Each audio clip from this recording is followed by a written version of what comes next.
Good day, good night, and welcome to Scuderia F1, the podcast that is always up to speed with Formula One. Kevin Laramee, that's me. I have Mark Dailey on the line as always. Mark, how you doing today? I'm doing great, Kevin. It is a beautiful fall morning here in Vancouver on the west coast of Canada. I've got a day off. I'm here talking Formula One with you. So, yeah, things are great. Nice. It's good to have a day off. It's always good to have a day off, too. So it's fun to have a day off, even though it's Vancouver weather here today. It's raining and it's kind of dark. So there's that. Oh, yeah, we did that over the weekend, and now we've got somebody else's weather here, and we're living on borrowed time, to be quite honest. Aren't we all? Aren't we all? Let's start today's show by talking about the new app, or maybe the resurgence of an old app. F1 launches dedicated live timing app after criticism of the new one, which wasn't working properly. It was not user-friendly. It was full of bugs and kinks. It's just back to old. Sometimes the new is not always necessarily improved, and if it's not broke, don't fix it. Yeah, absolutely, because I was complaining last week on the show how disappointed and frustrated I was with the new and improved app. Specifically because when you had to go through the app to get to the timing section, that you actually had to navigate through a page that gave you the full race results, which to me seemed kind of counterproductive. And then once you actually activated the live timing, there was several minutes of dead air, rather than on the old version of the app, when you hit play, as soon as the green lights went on, everything was all good. And then, like you say, it crashed and definitely wasn't very user-friendly at all. But I was shocked at the amount of outrage that I saw on social media in the days after the Singapore Grand Prix. But kudos to F1 for splitting them out. I think actually it's a good idea. Why not have if it's too much to have the two apps together? Why not put them separately? And hopefully they get it right. The big test will be this weekend at the Russian Grand Prix, but I'm surprised not only did they change something that didn't need to be changed, but they reacted pretty quickly to the amount of outrage among their fans and users of their app. So shame on them and kudos to them, all in the same breath. Yeah, that would have never happened under Benny Ricklestone. Because it would have been, well, if you're not happy, that's your own problem. Liberty Media is more fan-focused and more like, okay, yeah, this is not ideal. We're going to fix it for you all. And that's pretty much Liberty Media's job and role now, is to make sure that whatever improvement they try to do, that it's coherent with what the fans want. And this timing app, which is one of the great pleasures of watching Formula One, is you can control some of the information you get. It's one thing to watch it on TV and have the timing after a few laps and everything, but having the multiple screen experience, if you are a member of the F1.com circuit or any other places where you can watch live timing and live different angles, the pit camera, like every little details, the way you want to watch the race is actually one of the fun part of Formula One, the interactivity that you can have, and not just on social media, but somewhere else. And you can almost make believe your spouse is watching with you that you know so much by looking at your phone and getting the timing correctly. Be like, you know what? I'm noticing that his timing is half a second down, and you can actually react and be quicker than a commentator sometimes by noticing what's going right or what's going wrong. And it's one of the benefit of watching the timing app. Yeah, it's pretty cool. Excuse me. It really does for the geeks and the nerds out there like myself who really want the full experience. It really feels like it puts you on the pit wall. So to have the really scaled back timing and the really buggy app, it really took away from the experience. I mean, in the grand scheme of things, it doesn't cost a lot for the year subscription. I mean, it's basically $1 something per race, so big deal, right? But when you think the amount of added value that it gives to each and every race, it really took away from a lot and was disappointing. But like you say, they're fan focused and they were quick to react to it. So let's hope that the new version is good. I've downloaded the specific timing app that came out this morning. Haven't tried it out yet, so I'm going to reserve judgment and criticism at least until I get a chance to try it out. Before we look at 2019 and the driver lineups for Sauber that's been announced, and we'll look at Marcus Ericsson's comments as well. He's out of a car right now for next year, and well, I don't think he's gonna find a seat for next year. Sebastian Vettel sets sights on winning all remaining races. He thinks there's still a shot. He thinks there's still a potential drivers' championship in his 2018 crystal ball. But to be quite fair, I don't know how much of this is lip service, fan service for the Tifosi, and how much is actually realistic. Because even though at some races this year he did have the quickest car, race circumstances and crucial mistakes by his part, not the team part this year, his part, have cost him the championship in my mind.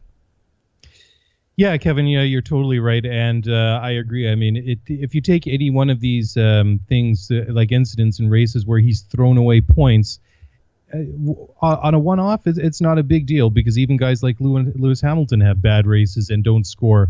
I mean, Lewis doesn't win each and every race, and neither does Vettel, but the thing is, if you take Baku, if you take France, if you take Germany, if you take all these different races, you take Italy, put them all together, and you look at the amount of points that he's left on the table, and you look at where he was on the track when these things happened. I mean, he's left a lot of points out there, and ultimately that's what I fear is going to cost him the world champion. And I said even a couple of months ago that I felt that Lewis was going to win his 5th World Drivers' Championship this year, just because he's not making the mental mistakes. He's he just is not putting a foot wrong out there. I mean, of course, Lewis can put in these like incredibly fast laps when he needs to. I mean, he can get it done on the track, obviously, but more crucially, he's not sticking his nose in where he doesn't need to. I mean, how many times do we see Lewis Hamilton lose a front wing or barge into somebody? I mean, never. It doesn't happen. Or complain to his team about bad strategy or bad tactics. It hasn't happened for Lewis Hamilton, because in my mind, Mercedes are compartmentalizing Lewis Hamilton's job. They're giving him a certain amount of things to do and look after at the same time, taking care of the rest, and maybe not taking care of the rest 100%, but giving the impression to Lewis Hamilton that everything else will be up to par. And we've talked about this last time we were together. Sebastian Vettel feels like he needs to run the entire team because he doesn't see the professionalism or the competence to the level that he believes he has. And I think that's the biggest difference between those two teams. Lewis Hamilton is ready to trust the people he works with. Sebastian Vettel believes he needs to instill competence. And those are two totally different mindsets. Yeah, and it's funny what you were just saying, that you never hear those complaints about the strategy from Lewis Hamilton and Mercedes. I mean, there is, in my memory, only one exception, and that was this year at Austria, where they did actually blow their strategy, and Lewis he complained about it on the radio. And he gets an apology over the radio, and then it was a bit of a moot point because both cars ultimately retired. But that is the only time I can ever recall them ever having that conversation, especially in public. Whereas we've heard this multiple times from Sebastian Vettel, just criticizing Ferrari, just like the whole strategy thing. I mean, I thought that the whole thing about Raikkonen and Vettel going 1-2 at Q3 in Italy was a bit strange, because you just knew Kimi going in where he was going to get the tow from all those cars, and he gets the pole position, and ultimately, well, I mean, that doesn't mean that incident between Vettel and Hamilton wouldn't have happened on the opening lap, but if he was ahead, then definitely it may have been postponed or may not have happened at all, just having that buffer between them. But I mean, Ferrari, that has been the criticism over the past several years, is that their pit strategy at times is just it's bizarre, and it seems to be completely off point. And well, you just take that and the mistakes that Sebastian Vettel has made, and it really really is not a good combination.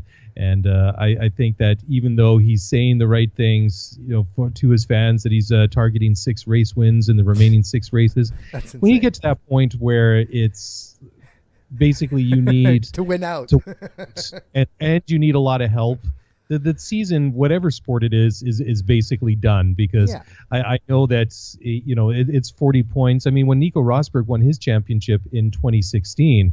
What was the gap that he had to Hamilton? Remember, he had a very good start to the season. He had 40-plus points at the beginning of the year. And it took Hamilton 2/3 of the season to catch up. And then when his engine blew in Malaysia that year, that just really gave Rosberg breathing room that he needed. And from there, he didn't need to win every race. It was just like, okay, as long as I don't finish further back than third or second or fourth or whatever it is, you know. The thing is you're right. Hamilton doesn't need to win out. Hamilton needs to finish second behind Vettel if Vettel wins 6 races. And guess what? Hamilton still wins the championship. Yeah. So that's a big statement to say from Vettel that, oh yeah, I'm thinking of winning. Just start by winning 1. Never mind the 5 other after. Well, we'll talk about this too in a minute, but I mean, it's going to be very difficult. I mean, going to Sochi this weekend, it's been dominated by Mercedes in the first 4 years. It's been Hamilton, Bottas, and Rosberg that have won that race. And, well, I mean, Ferrari, they do obviously have the better car than Mercedes this year, but they just haven't taken advantage of it. And, well, who knows? I mean, are you really going to bet against Lewis Hamilton Mercedes at a track where they've never lost at? So it's a bit of a tricky one. But, yeah, definitely, Seb, he's left too many points out there. And I'm really starting to question his mental toughness. I don't know if he has the mental toughness and the psychology to win another world championship, to be quite honest. That's a good segue, Mark, into this article on espn.co.uk where Sebastian Vettel says he doesn't need a mental coach. It goes back to what I was saying between Hamilton and Vettel. Hamilton has been driving lights out for Mercedes ever since Mercedes accepted what type of person and what type of preparation Lewis Hamilton prefers, not questioning necessarily his decisions and what he does midweek or on a Tuesday, even if he's out having fun at a club with his friends, musical friends in the star system world, actors or models. Not questioning this and letting him prove himself gave Hamilton the confidence in not just himself, but the confidence that the people surrounding him believes in him and not just question everything, which maybe was a problem when he first joined Mercedes, whereas Mercedes was trying to control their investment. Because yes, he's a driver, but he's an investment, right, for Mercedes, and they were trying to control his in and outs and his goings of travel or anything. And once they accepted that, yes, he is different. He's himself. He's his own man, own person, and likes to do things his way. They've created a good working relationship. For Sebastian Vettel, seems like he had an idea of what Ferrari was. When you're on the outside looking in, it all looks great. And then you come in and you realize, oh, the roof is leaking. There's a lot of things not necessarily the way I thought they were. And then Vettel believes and maybe puts himself in a higher pedestal saying, I know how this should be done, because I've experienced it at Red Bull with different means and different ways and a more, I would say, more liberal way to look at tactics, at building a car and an improvement. It's still very conservative at Ferrari and it's a clash in identities. And I believe both sides, so Vettel and Ferrari, hasn't found that trust factor yet to believe. So it's probably more Vettel versus Ferrari than Ferrari versus Vettel. But that trust factor between the two that would eliminate doubt, that would eliminate back-talking, saying, oh yeah, you think this, I think that you just go with it. It's a question of bandwidth. The bandwidth of inter-exchange between the two, it's a too high flux, and you need to have the trust to make this a little bit more seamless. And I think that's one of the things that's lacking from Vettel versus Ferrari and Ferrari versus Vettel. And a mental coach will probably help Vettel realize that, it's not just about you. It's about the team. Ferrari's bigger than you. Stop trying to control this team. Yeah.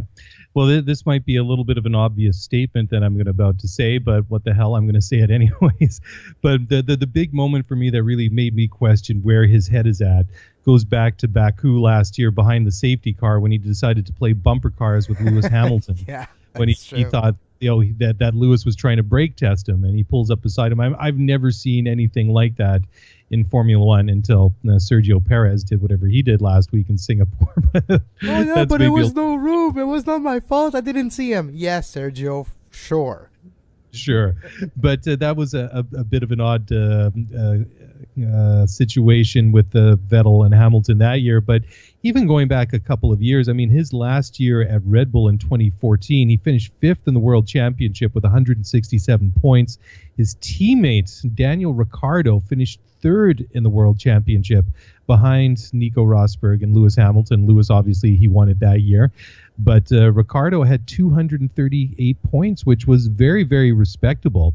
Nico had 317. Lewis had 384. He was well ahead of Valtteri Bottas, who was fourth in the Williams that year. I mean, that's going to be a long time before we say anything about like a Williams driver being there. He had 186, and Vettel was quite a ways back. I mean, 167, just only 6 points ahead of Fernando Alonso in the Ferrari. And we know Ferrari then is nowhere near or as good as Ferrari is now. So it is a very strange situation, and I think that's why the signing of Charles Leclerc for next year is extremely interesting. I mean, you get a guy that's a very talented young guy, which historically is not Ferrari's thing. They've only done it a couple of times in their history to put a guy like Charles in a car like that.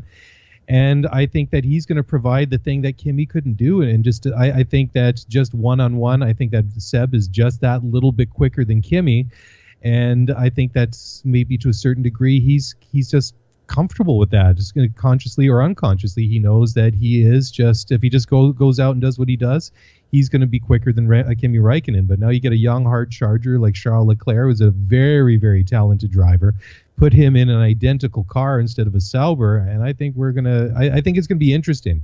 I would expect there would be team orders, of course, if it gets to that point. But I think Charles is going to give Vettel the run for his money, and I think that's what both Vettel and Ferrari really need to really, get a kick up the backside, if you want to say it that way, and really kind of push them along, because otherwise, if they don't, then Mercedes just being Mercedes and the machine that they are, and the resources that they have, and the driver that they have in Lewis Hamilton, they're just going to keep on winning. It's just as simple as that.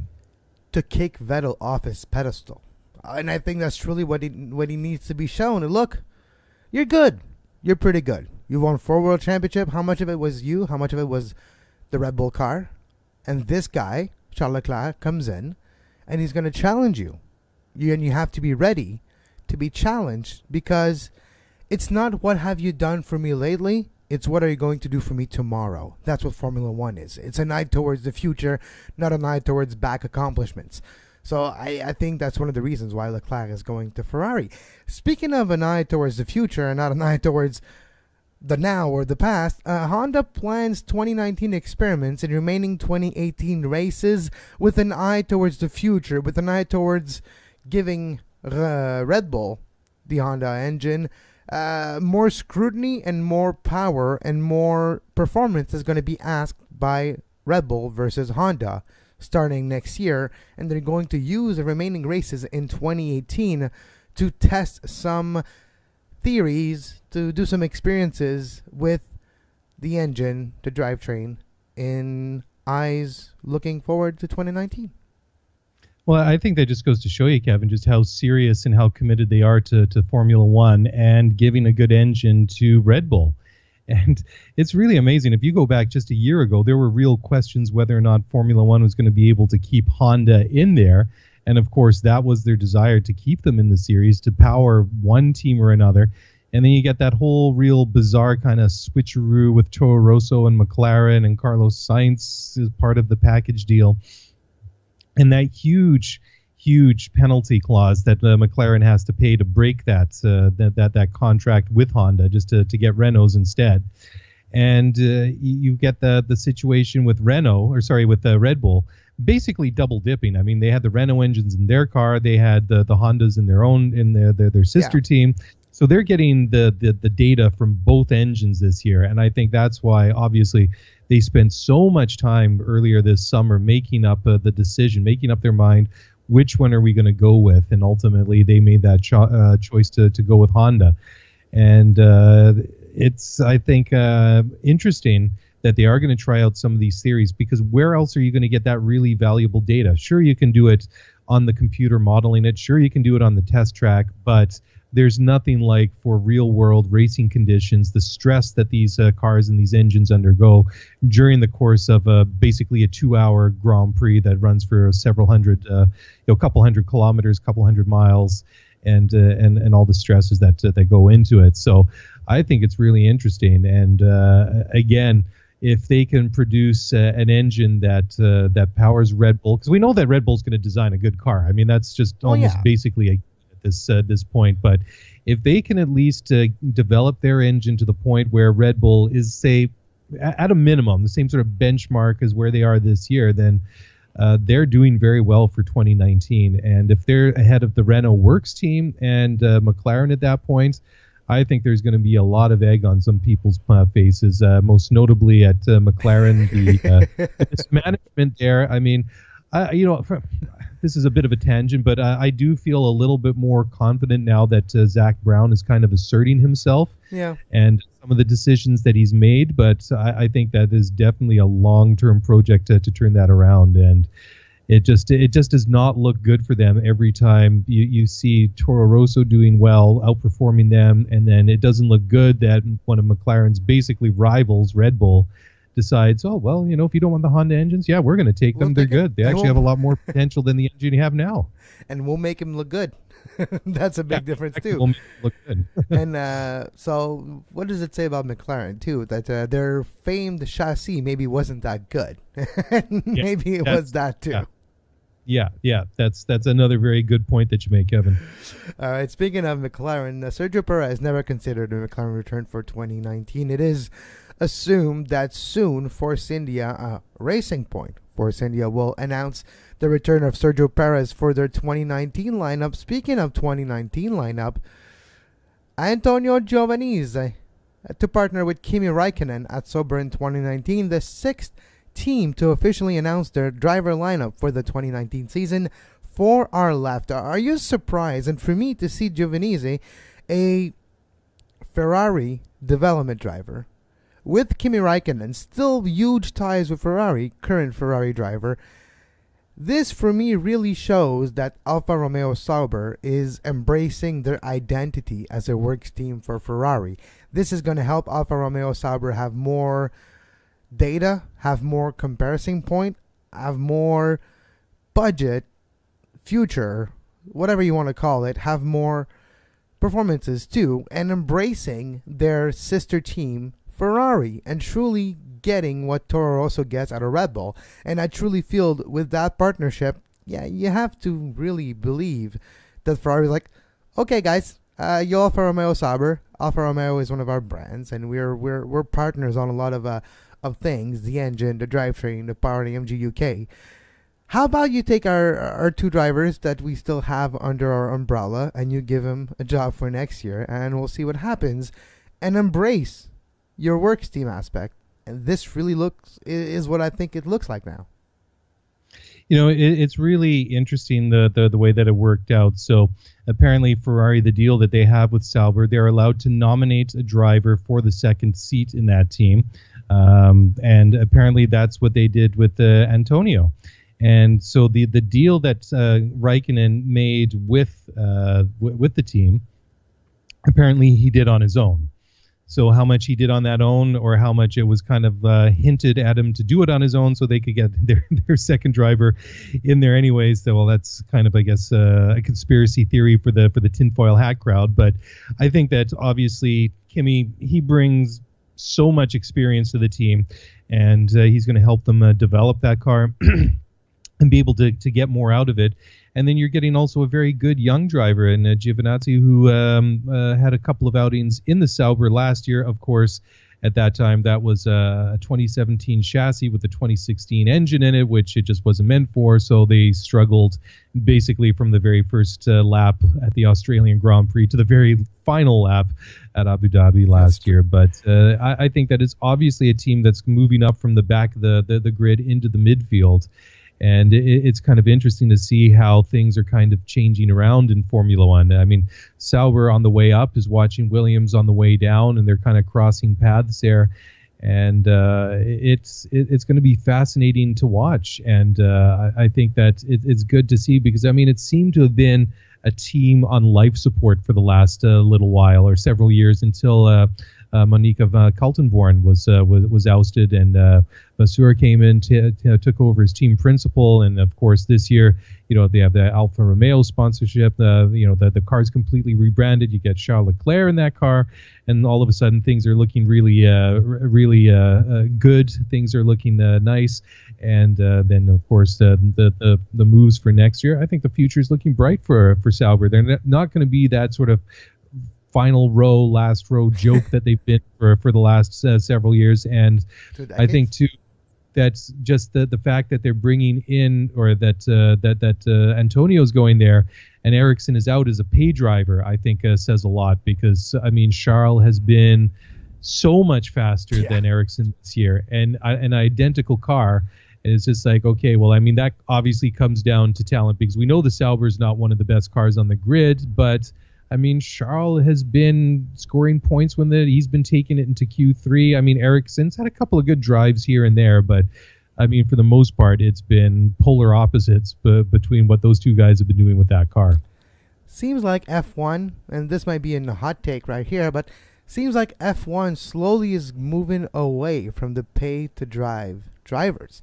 Magnus Ericsson is probably not going to have a seat in Formula 1 in 2019 unless, as a very surprising move, a Toro Rosso, Williams, or Haas hires him, which I can't see happening. Sirotkin is probably not going to be back at Williams, so there's a pay-to-play driver right there that might not be coming back. I do believe now that the performance aspect and the reliability of a driver are becoming more important than the money you bring in, because of the aspect of works team versus full team, the aspect of bigger sponsors, less sponsor, but bigger ones, and the aspect too of maybe the spending cap limit that's maybe going to happen in Formula 1 in the next few years. So you don't need 700 million euros per year. You might be okay with 150, and your current sponsor lineup might be enough to cover that. So maybe this is the beginning of the end for pay-to-drive drivers, and I truly feel it's good for the sport, because look at some of those drivers, 10 to 12 seconds off a same lap of the pole position last week in Singapore, which is crazy. And I do feel you're still gonna have the Sergio Perez, but Perez is a pay-to-drive driver, but he's got the performance to back it up. Same for Hülkenberg. Yeah. They come in with... Go ahead. Sorry, Kevin. No, I was just going to say that Sergio Perez, yes, he does have the results to back it up, and I was making a bit of a comment, a snide remark about him earlier, but that's not usually the Sergio Perez that we've seen. I mean, he is a reliable driver. He does have pace, but some of these pay-to-drive drivers, I mean, they're just basically there back markers, their money. And they just can't deliver. They might as well put you or me in the car. We'll probably only lap another 12 seconds a lap slower than those guys. I'll kill myself, but that's something else. You'd have some fun doing it, though. Yeah, exactly. And so there's that aspect. And Stroll, is Stroll a paid driver? Well, he had the performances on his way up, and it's not his fault. His dad bought a team. So he's technically not going to pay to drive, but he might have a drive. He's not the pay-to-drive driver. He's got a dad that's the pay-to-own owner, so there you go. Yeah, so we know there's lineups of 6 teams. 4 teams are left with the unofficial lineup. So let's go through those 4 teams and the names most likely right now to fill those seats. Force India, it's not announced. It's to be confirmed.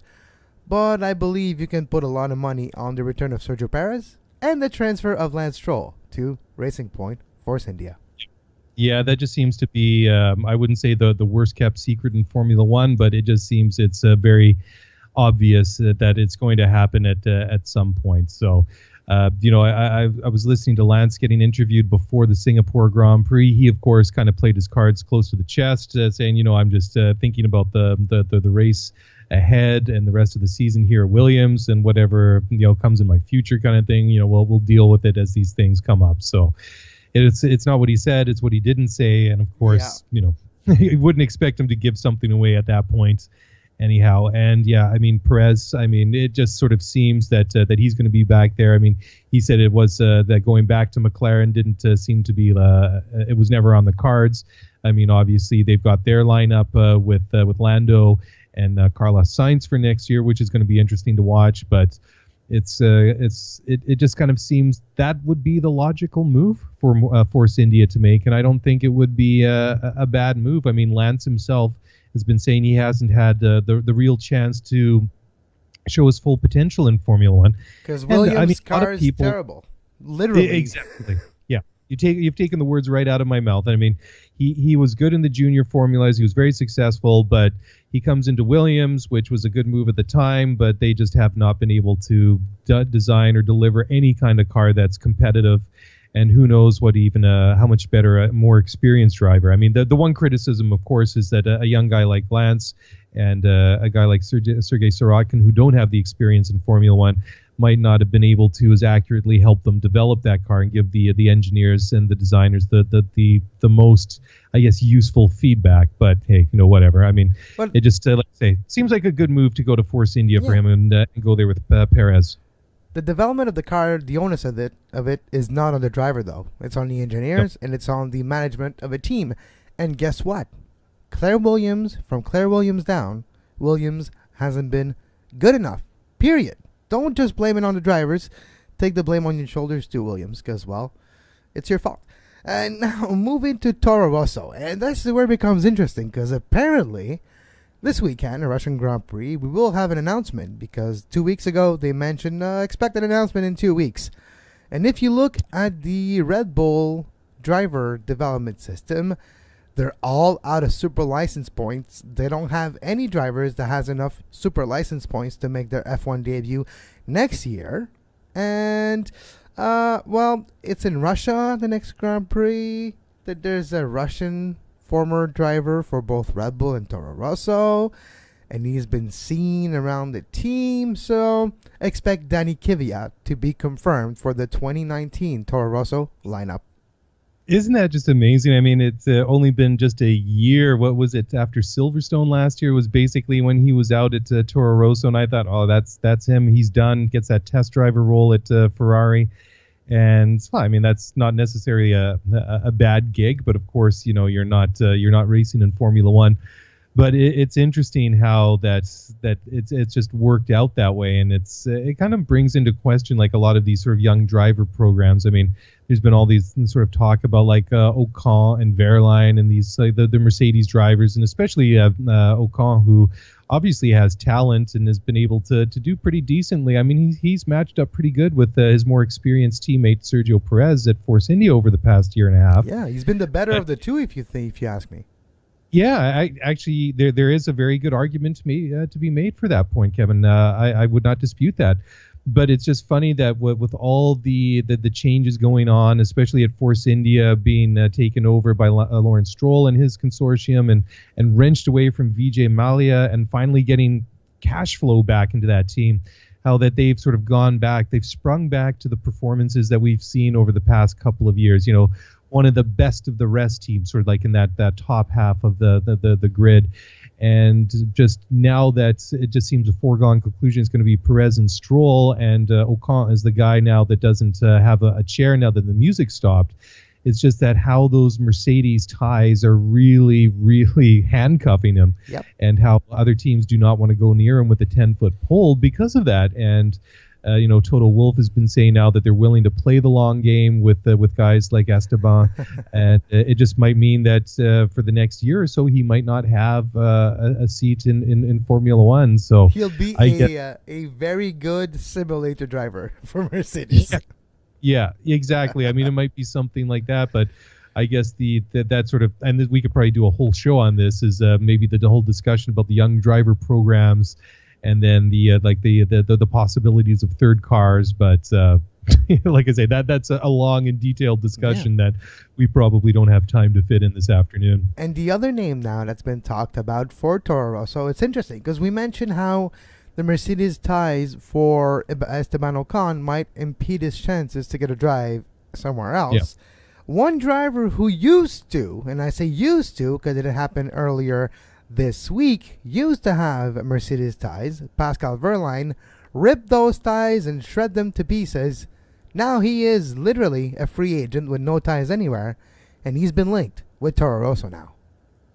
Yeah, that's an interesting one too, and I think that Wehrlein had shown in his brief time in Formula One with Manor Racing, and it just kind of and Sauber last year. That there was something there. I mean, there was a reason why this guy was the reserve driver in the Hamilton and Rosberg era at Mercedes-Benz, and it seems that his career took a real detour when he had that crash and that injury Monaco, at the Race of Championships, where it was that in Miami or whatever it was. It was about 2 years ago. Yeah, I think so. And then the weird crash in Monaco last year, where he was flipped against the guardrail, literally, and it could have been really dangerous. Yeah, when he sort of when Button stuck his nose in there, and I mean, it was no fault of his own. It just Button got in the wrong place at the wrong time, and poor Pascal gets literally punted and flipped into the barrier there. So he's obviously had his problems with crashes and injuries, and again, it seems those ties to Mercedes have really handcuffed him, similar to the same way that Esteban Ocon is dealing with. So if he's been able to unshackle himself from Mercedes and get a drive out of that, I mean, good for him, because it definitely looked like, he had potential. It looked like he was quick enough to be in Formula One, and, ultimately how good of a Formula One driver he is remains to be seen. But I mean, the Toro Rosso isn't a bad car. I mean, Pierre Gasly has proved that this year. Brendan Hartley, obviously, not so much. But that's why he won't be coming back.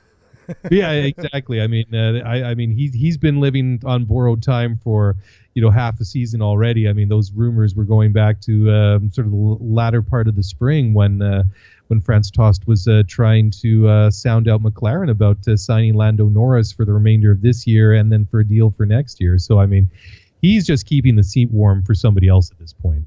Yep, and that'll be interesting. So now moving to Williams, we expect Sirotkin and Stroll to move on, which leaves 2 seats open. Robert Kubica has been in the antechamber of a seat at Williams for almost a year now, so you kind of can expect Kubica to take one of those 2 seats. Then the rumor mill starts. You're thinking, okay, the musical dance is happening, and eventually the music stops and there's going to be a chair left. What engine do they have again? Oh yeah, they have a Mercs engine. So Kubica and Esteban Ocon at Williams for 2019? Yeah, it's interesting because, I mean, Kubica obviously is losing patience, and he said a couple of weeks ago that if he doesn't get a drive in Formula One for next year, that's it. He's done. He's going to take off. And I mean, teams have taken a long, hard look at him. I mean, he had several tests for Renault last year and put significant miles on the car. I mean, he's obviously been Williams' reserve driver, so I mean, he thinks he's good enough for Formula One. Obviously, Williams thinks that he's good enough to be a reserve driver, and it happens.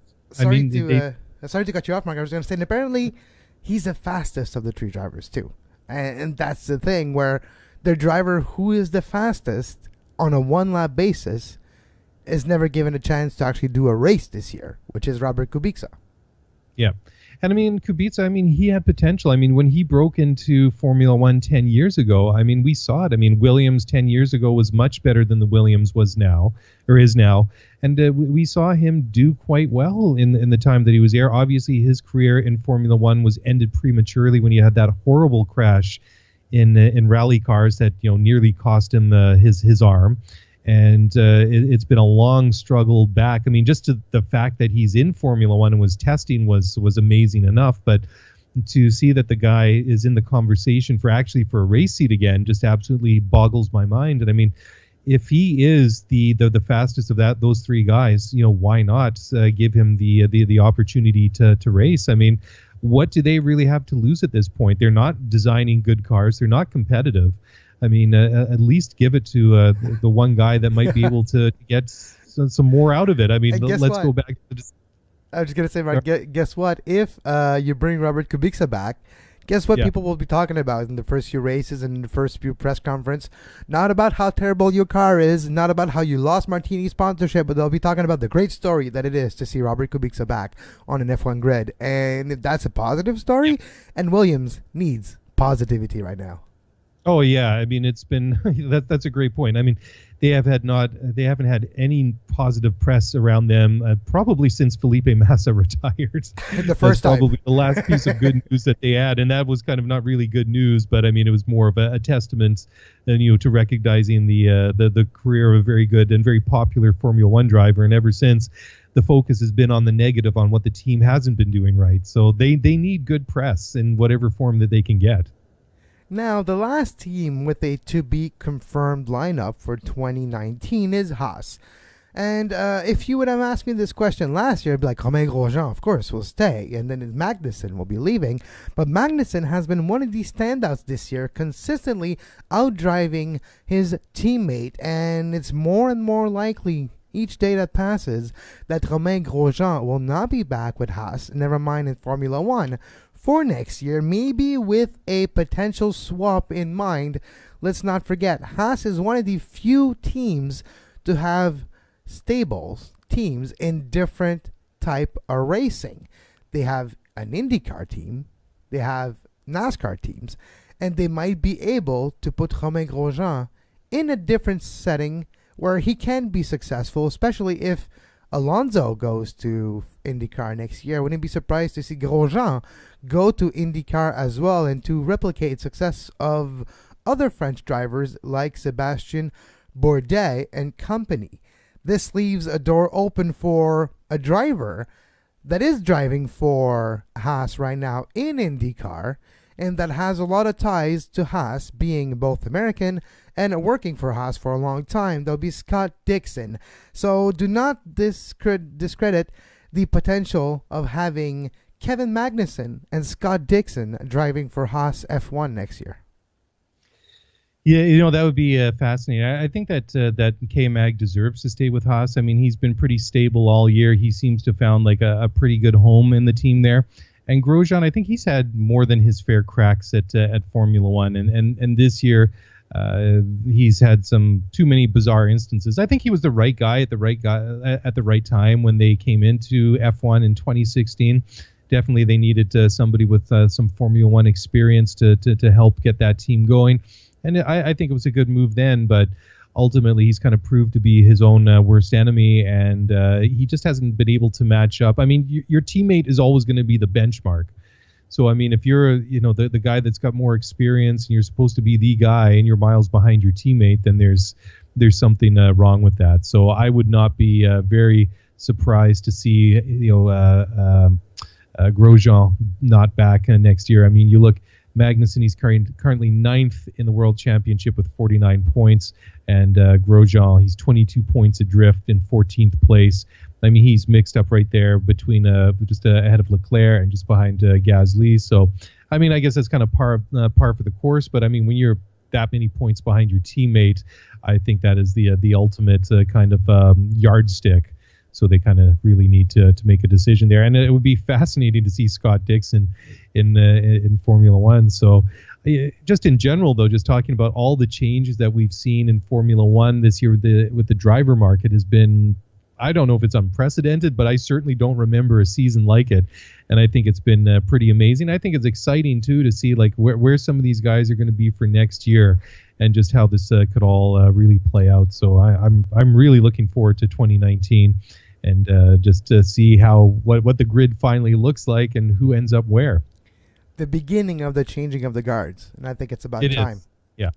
And I think a lot of teams will benefit from their old veteran moving on and bringing in some new enthusiasm. So that's good, looking in the future for 2019. But before that, we have a race this weekend. The 2018 Russian Grand Prix, where it is expected Kvyat will be announced as the next driver for Toro Rosso. And it is expected as well that the Mercs will continue their dominance at that circuit unless a big turn of event arises. I do believe that Lewis Hamilton will sign another victory this year and continue his march towards a 5th World Drivers' Championship. Yeah, I agree with you, Kevin. And I think that if it's not over already, then I know there's a lot of races left, but like I was saying at the top of the show, when you need this to happen and that to happen, and you need to sprinkle those results with some magic pixie dust, to get your own world championship hopes ignited, then things aren't looking very good. So I think that if Lewis wins this weekend and Vettel doesn't, then it's I think basically the world championship, at least in theory, is going to be Lewis Hamilton's. I mean, it's his to lose now as it is, and unless we see some very uncharacteristic Hamilton errors or some very uncharacteristic Mercedes reliability problems, I mean, why would you bet against Lewis Hamilton at a track where his team has won all the races in the past 4 years? But on the flip side, I mean, maybe this is the race that Vettel gets things going again, and he starts charging and making up for some lost time. But he's going to need some help. I mean, the big thing, of course, is if he was to win that race and Hamilton was not to finish, then that 40-point gap would only be 15. So those are the kind of things that Vettel's going to need to really get his world championship ignited again. So we'll see. But I agree. I think this is going to be another Mercedes weekend, and well, we'll have to discuss it next week when we come back. Yeah. But Kevin, before we go, just a quick reminder of the top 5 spots in the Drivers' Championship at the moment. Lewis Hamilton on top with 281 points. Vettel, like I said, 40 points adrift in second position with 241. Kimi Räikkönen in third position with 174 points. His countryman and Mercedes rival, Valtteri Bottas, in fourth position with 171 points. And Max Verstappen, who obviously turned his season around in a big way after Monaco, is in fifth spot in the World Drivers' Championship in his Red Bull with 148 points. And then just over on the other side, of course, it is still only a two-horse race in the Constructors' Championship. Mercedes pulling out a little bit of a gap, a comfort zone, if you will, between Ferrari and the Mercs. Have 452 points compared to 415 for Ferrari. And Red Bull in a very distant third position with 274 points. And Kevin, that's all I got for this week. Yeah, and just wanted to finish the show with this, too. Max Verstappen has been touted as the next great thing. He won races already, had podiums, but the one thing we thought he was going to get is the youngest ever pole position. And if he doesn't get it this weekend, I think it's curtains. And he's getting close to the age of where he won't be the youngest one to get a pole. And I doubt it's going to happen because the circuit is not made for the Red Bull Renault engine. And I believe it's going to be a Mercs getting the pole position. So, well, close, but no youngest pole position in my mind for Max Verstappen. And it's going to be too late. Yeah, this is, like you say, it is the last kick at the can for this. And but who knows? I mean, we've seen Max do some very impressive things. I wouldn't put it beyond him. However, I do agree with you. It just does not seem very likely that that'll happen. So it's hard to think that Max might not be the youngest to whatever. I mean, it just shows how long the guy's been in Formula One now. I mean, this is what, his fourth season? Yeah, it's his fourth season as an F1 driver. His second full one with Renault, Red Bull, and with Toro Rosso for 2 before that. That's right. Yeah, amazing how quickly time has gone. But again, I mean, he has at least from the looks of it, all the aptitude and the talents and the skills to become a Formula One world champion. So we'll see. You know, if he gets a very good engine and a very good car, who would bet against Max Verstappen? I mean, he sometimes does things that you wouldn't expect in a car that doesn't quite have the oomph as the Ferrari and the Mercedes, but somehow he still finds a way to make that Red Bull competitive. And F1 is obviously a much more exciting series with Max Verstappen in it, and obviously when Max winning races or being competitive. So always good to watch Max. And of course, I'm a little bit biased being half Dutch. It's always good to see a Dutch driver there. And yeah, they go crazy. When I lived in Holland, or was kind of like right at the end of the Jos Verstappen era, his dad. So that's going back a ways. But they love their Formula One in Holland, and they love their Dutch drivers. So I'm just going to give out a shout to my fellow countrymen. So there you go. I'm allowed to be a homer every once in a while in the show, Kevin, yeah. So you can't. Of course you're allowed. And Mark, before we say goodbye, where can the listeners find your crazy and amazing work? You can follow my personal account on Twitter at MarkJRDailey, and that's Mark with a K and a Daily with an EY at the end. And if you want to follow this show on Twitter, just find us at Scuderia F1 Pod. Love talking Formula One anytime, any day, so send me a tweet. Let's talk Formula One.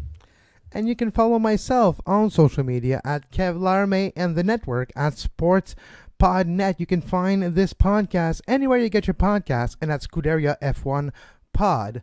Until next time, have a great Russian Grand Prix.